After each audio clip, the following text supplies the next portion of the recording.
Thinking Aloud. Conversations on the leading edge of knowledge and discovery with psychologist Jeffrey Mishlove.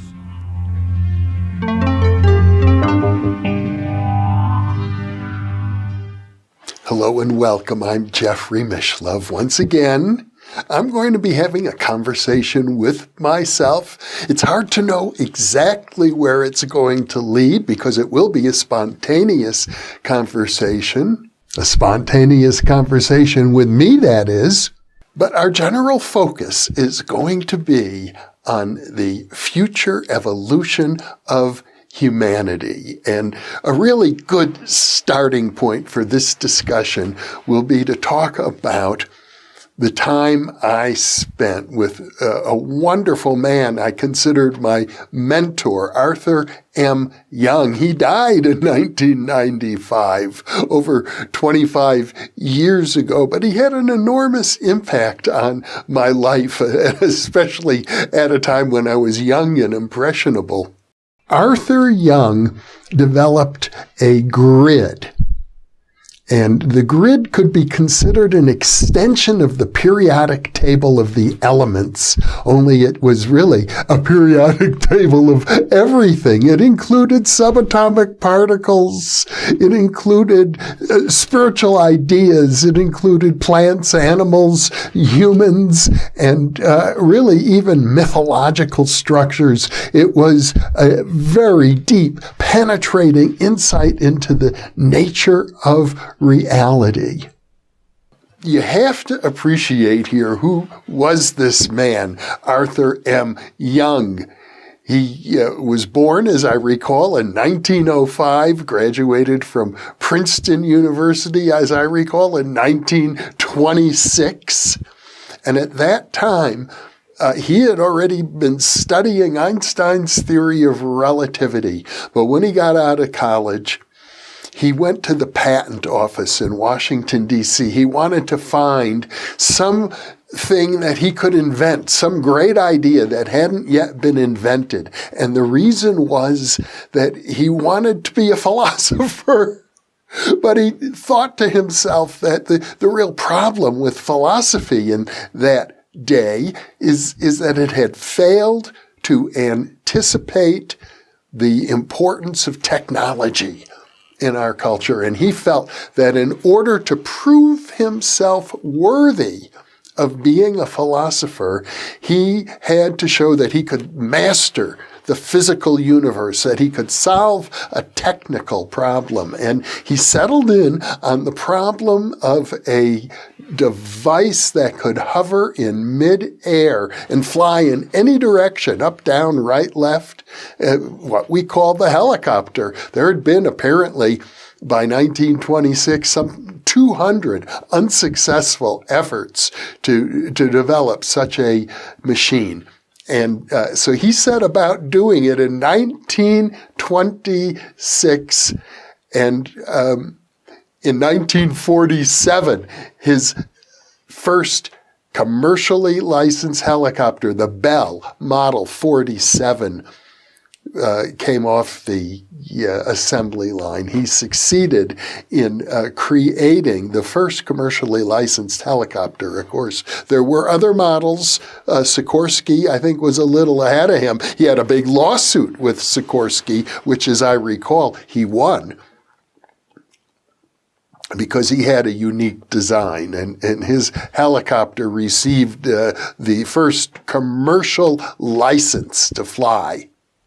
But I think the important thing to talk about with regard to Arthur Young and his penetrating insights is that he realized that the helicopter was symbolic of what he sometimes referred to as the Psi-copter. The helicopter was a machine that would enable you to hover in midair or to move in any direction that you could think of in a three-dimensional space. But he saw after that what was really essential was the development of the self, of the person. of each unique individual, and he saw the future evolution of humanity as being people evolving themselves in a psychic way. Really, I think of it these days as being able to maneuver through hyperspace.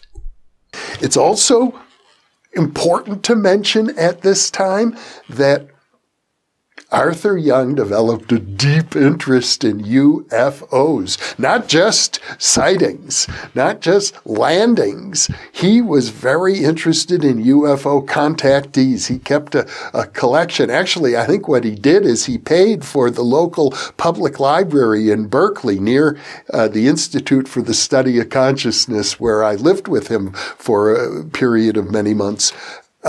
He bought for the library a whole series of books about UFO contactees. And he would sometimes say to me if he could start all over again, he'd love to build UFOs.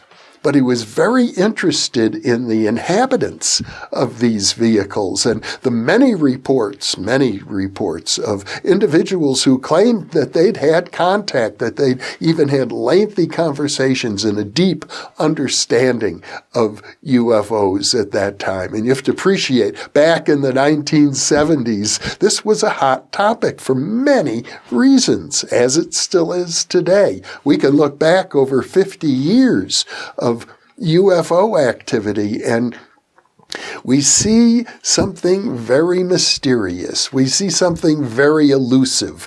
We see something that maybe the government knows a lot more about than they're willing to tell us, or maybe they don't.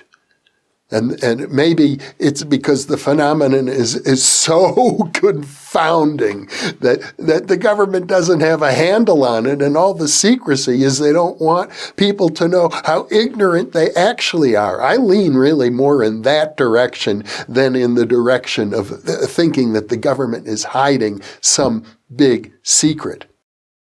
The key here, I know the point that we're trying to get to, is what are these UFOs doing? Why do they appear so mysteriously? Why are there all these rumors about hybrid races and people being abducted, but not clear evidence that people are being abducted? And in particular, the overlap, which I recently reported on in one of my conversations with myself about aliens and deceased entities. What's going on there? Why is that so significant? Are they trying to give us some kind of a message? And it occurred to me recently that maybe I even have a clue as to what it is. Well, are you ready to spill the beans? Okay. Think of it this way. Let's suppose that the human being is very much like the butterfly. Well, to be more accurate, very much like the caterpillar. We are in the larval stage of being human. We think that we die.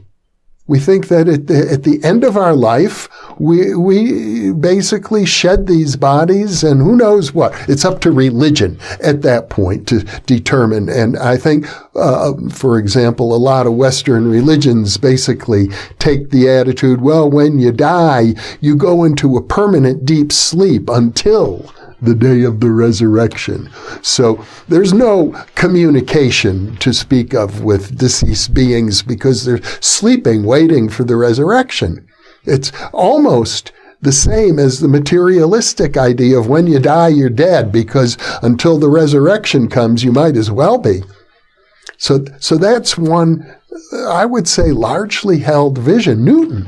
Isaac Newton, who was an alchemist, amongst other things, held to that vision. But suppose that what happens after death is like the butterfly emerging from the cocoon, and for all practical purposes, when a caterpillar enters into the pupa, into what becomes the cocoon, the caterpillar dies. It's the end of the caterpillar until the butterfly emerges. And the caterpillar typically doesn't have an idea about the butterfly, or does it? Because there is this notion of the imaginal that somewhere deep within the caterpillar is the image of the butterfly. And you might say somewhere deep within each of us is the image of the powerful spiritual being. Gene Houston uses the term godlings that we will become. And perhaps the beings, let's say beings on other planets, evolved human-like beings, they can have very different bodies, but they're human-like in the sense that they have self-consciousness and they have a certain amount of dominion over the physical world. They know how to create machines, for example. That was one of the interesting points, incidentally, that Arthur Young made. If you look at the animal kingdom, every animal is like a machine. They all have unique tools, the woodpecker, the elephant, the birds that can fly, and so on. We have a very versatile body, but we have the ability to make tools. So we don't have wings, but we build airplanes and helicopters. We don't have gills, but we can build submarines. So it's a whole other, in Arthur Young's thinking, a whole other kingdom, the kingdom of dominion, of consciousness. And actually, he confided to me, and some people have a hard time swallowing this, it's the kingdom of gods.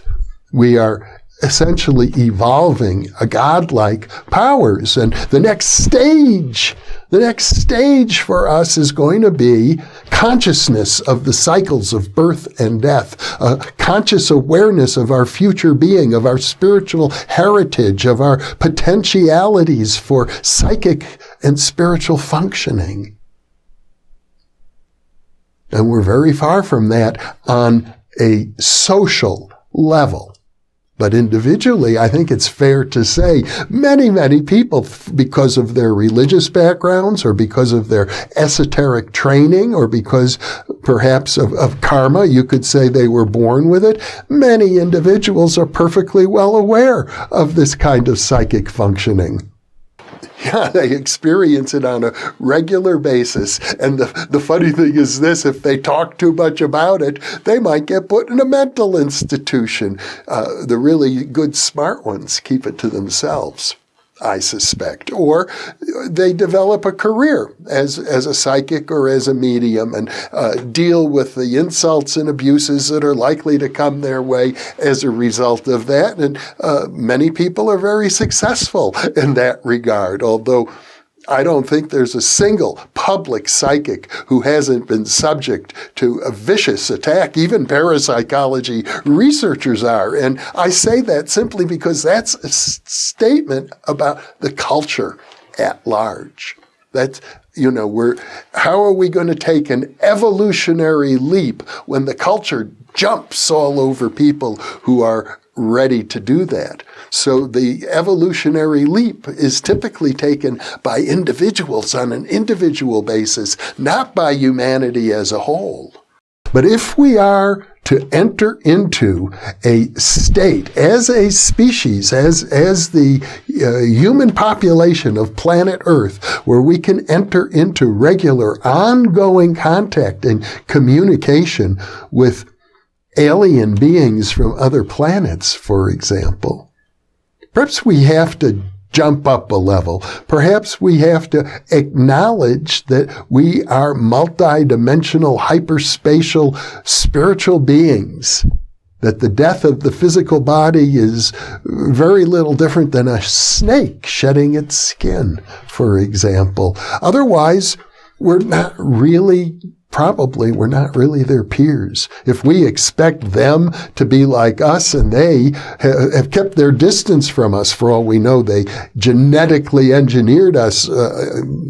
Maybe they did, but I don't think that matters. The point is, how evolved are we relative to our potential?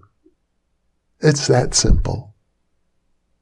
The answer to me is that we are on the cusp as a society, as a human population, of taking an evolutionary leap. That's what the UFO contacts seem to be implying to us through their mysterious behavior. That's what the 150-year research history in psychical research and parapsychology is suggesting to us.